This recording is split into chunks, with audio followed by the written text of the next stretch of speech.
মিয়ানমারের বিমান বিধ্বস্ত, সেনা পরিবারের ১০৮ জন নিহত।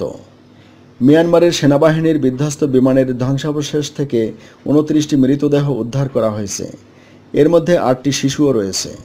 গত বুধবার বিমানটি মেইক শহর থেকে ইয়াঙ্গুন যাওয়ার পথে বিধ্বস্ত হয়।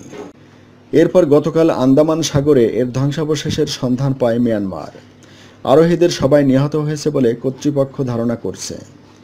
দেশটির কমান্ডার ইন চিফ ফেসবুক পোস্টে জানিয়েছেন, মিয়ানমারের দক্ষিণাঞ্চলের লংলনের অদূরে নৌবাহিনীর সন্ধান দল বিমানটি খুঁজে পায়। নৌবাহিনীর ৯টি জাহাজ ও বিমান বাহিনীর ৩টি বিমান ধ্বংসাবশেষের খোঁজে সাগরে তল্লাশি চালাচ্ছিল।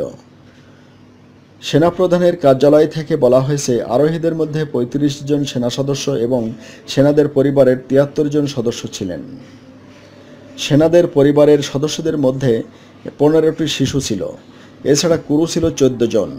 উদ্ধার তৎপরতা এখনও চলছে।